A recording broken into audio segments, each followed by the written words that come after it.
Hi there. I am the CRM Ninja, and joining me for this epic milestone episode, number 100, is none other than the real RC, Ryan Cunningham. Welcome to the show. It's great to be here. Thanks for having me, and I'm honored to be here on number 100. I have to say, we've been booking this in for a while, and I'm just so glad that it's ended up like this. I know I would have been episode 60 or something, but calendars aligned to make it work out. Apparently. Yeah. So for people who don't know Ryan, right, he actually has a busy calendar. Who would have thought? Exactly. Which I find hilarious. Now, before we get started, I'd actually like to share a really small little story, which is a small oops factor of my own, which is about a year ago or so, I had no idea who Ryan Cunningham was. Well, most people don't. Most people don't. Although, I mean, I sort of knew the name Ryan Cunningham, and for people who don't know who Ryan is, basically, this is Mr. Power Apps. You're looking at Mr. Power Apps. And I was on a casual community call, and this guy comes on. There are about 10 or 15 of us joined on it. And this guy comes on, and his name says the real RC. And I sort of go, hey, how you doing? Because I welcome people to the room and such. And I went, what's your name? And he went, my name's Ryan. And I went, where are you from? Where do you work? And my phone suddenly lights up, and Chris Huntingford is pinging me saying, do you not know who the heck this guy is? I'm like, oops. So, yes. No, I require no pomp and circumstance. I'm just a guy who builds power apps. Yeah, it's fine. But so you say you build power apps. Now, the reason I have this background, I think I'm sort of halfway in the guy, is you don't just build power apps. I understand you really enjoy woodworking. I do, I've always been a maker of many different types of things, but if those things are physical and involve getting dirty, then all the better, in addition to software. So how did you get into woodworking then, specifically? Oh, well, I suppose I come from a long line of very stubborn do-it-yourselfers. And, my grandfather would turn in his grave if he knew that I finally broke down and hired somebody to cut my grass. But I know, shocking. But no, I've just kind of grown up around tools and fixing and creating things, and over time, actually, outside of tech, the family business with my dad and my brother is actually operating a small, a fabricator of furniture and other home goods and stuff like that. My brother does most of the hands-on work and is the true artist of the family. But we spend we have a shop on the Oregon coast here in the Northwest, and do a lot of work with sustainably harvest, natural hardwoods and steel and stuff like that. Wow, that's incredible. I mean, my dad was into DIY. I think I'm good at DIY. If you ask my wife, she might say different, but I like it. I've got a decent amount of tools myself. Cheers. No, I think there's a lot of us in tech who appreciate gear of all kinds. And at some point, an excuse to own more saws is not so different from an excuse to explore more pieces of technology. Indeed, I have tools arriving semi-regularly from Amazon. To new piece of equipment. So what's been the most ambitious project you've done on your own with woodworking? Gosh, I mean, I think, we've done a lot of cool things for, customers of the small business, but I think myself, I about 10 years ago, we bought a 100-year-old craftsman home here in Seattle that has just needed a lot of work. And so over time, maybe not any one project being significant, but over time we have done a lot of renovation, from top to bottom and back up again, piece by piece. So it's been fun, but we're finally running out of projects, so we'll have to put some more on the list. That sounds awesome. Yeah. Like, taking a house that old, which has been built and loved, and just redoing it and stuff. Wow. Totally. Yeah. So I have to ask, apart obviously from woodworking, do you do modern stuff like 3D printing? I don't own a 3D printer, but I have dabbled a bit in that space. I've actually worked more with CNC saws, which are sort of Okay. inverted 3D printers, cutting away material as opposed to adding it. Maybe a proto 3D printer, but yeah, no, I've tinkered a bit. We have some cool maker studio cooperatives here in Seattle, but I definitely Nice. wouldn't call myself a enthusiast or an expert. I was just curious to Yeah, sort of the two yeah, extremes. totally, So, totally, yeah. so from making things to the oops Yeah. factor, what do you have to share with us today? Look, making things is all about failing. I mean, I think at some level, failure is the way to success, not the exception, right? And I think a lot of modern software, and frankly, a lot of woodworking and other forms of making are really built around control for failure, but also embrace it, and work through opportunities to get things into the world quickly and monitor them, and then make them better over time. That is very true. And I think the big shift that's happened, it's very cliche at this point, but the big shift that's happened in the software industry over the last couple decades is moving from shipping box software or on-prem software to the cloud affords you this huge opportunity to put things out there continuously, put them out there in frankly a state that is maybe almost bordering on embarrassing, but in doing so, really shorten the amount of time in which you might be wrong and don't know it. And I think you'll see a lot in the pace of change with Power Platform. We embrace that concept to the core, maybe sometimes to a fault. Like, the longer that we hold on something and don't get people using it in some form, the longer we don't know what we don't know. That is And the true. longer we're trading on intuition, which is always really a dangerous thing to trade on. And also, let's face it, Yeah, you do something in one way, I would do something in a sure, different way, and you can never think 100%. of the exact ways that I would do it, and I can't think of the ways Right, you would do it. So by putting out right. there earlier, you get more Yep. stress testing and other stuff to it. Yeah, 100%. And I think a lot of people miss that factor of, and this is a bit meta, but the thing we're actually building in low code, the part of the real speed advantage of working in low code is not just that you don't have to write JavaScript or React or .NET for everything. It's also that by shortening the cycle, you can work in a different way with people that are on the other side as users. Yeah, And traditionally in software, users and makers are very separate populations, and the only way that a person making software interacts with a human using software is at a distance as a research subject. We spend a whole lot of time as an industry taking expertise out of the head of auto mechanics and financial professionals and frontline sales workers and retail executives and everybody else, and trying to put it in the head of a software engineer and hoping that what comes out the other side is something that's going to work for them.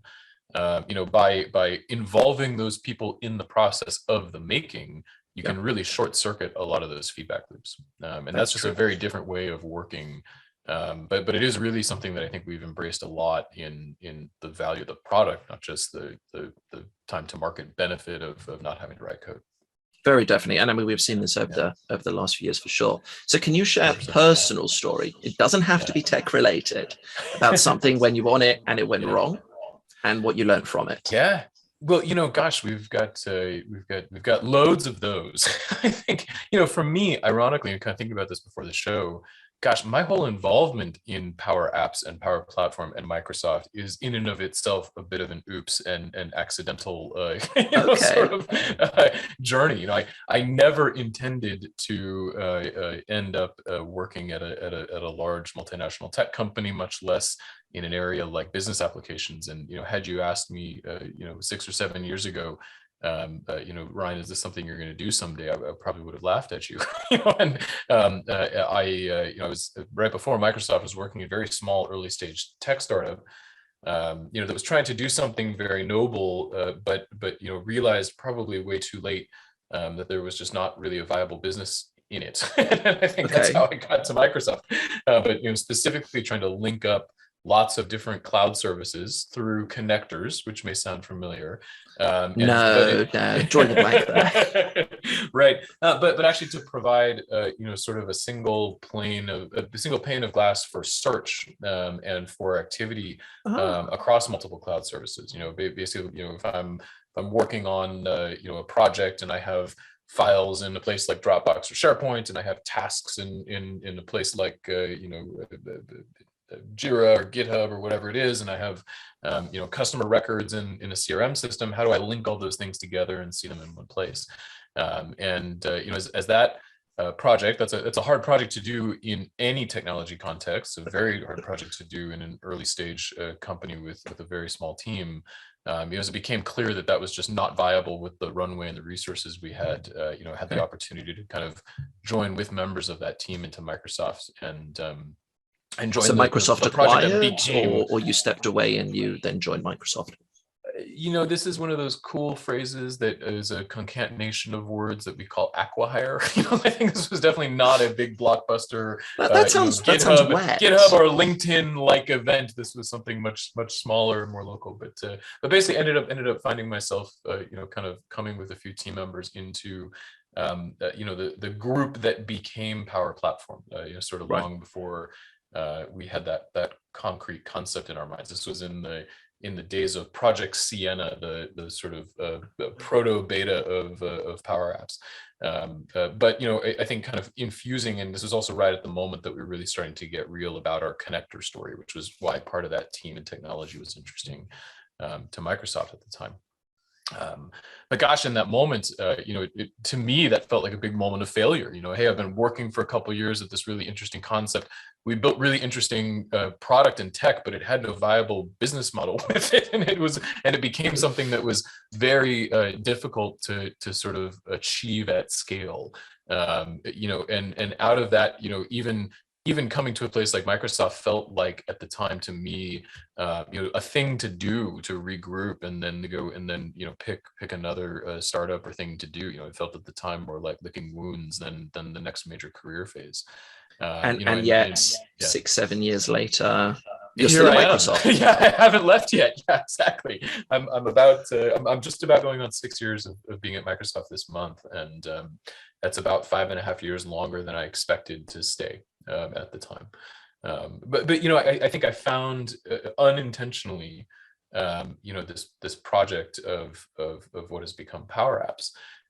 And more importantly, the sort of community around it and what it can become. And look, at the time, nobody had heard of it, and fewer people believed in it. And I think one of the big mistakes or oops that I think Power Apps struggled with early on, and I'll look in the mirror at this as well, is trying to be a lot of things to a lot of people, but not necessarily something to someone. This dream of end users can build apps or should be able to build apps without writing code has been, frankly, significantly predates Power Apps. I mean, the technology industry has been sort of building low code tools for a very long time. Some of them more successful than others. We even in this company, in Microsoft, this is the company that shipped Excel 35 years ago, and has millions and millions of people still leveraging all the extensibility that comes with that on a regular basis. But this is also the company of Light Switch and other sort of let's say less successful efforts at democratizing app development and low codes. It's a company of more niche or focused pieces that are still very valuable and widely used, like InfoPath or Access. And so we've had a range of success around this problem. Power Apps initially was meant to be sort of a panacea. Gosh, now anybody can do this and anybody can do everything, and kind of miss the core problem that actually very few people wake up on a Tuesday and say, you know what, I really want to build an enterprise line of business app this morning. Like it's not necessarily a desire that every single employer, every single human has. And I think early on in the days of Power Apps, we tried to put it in front of everybody. And really struggled to gain traction. I think one of the things that we learned early on and came aware of is that actually by getting much more narrow and focusing on really specific audiences that already have this problem, Gosh, let's try to make SharePoint form customization better.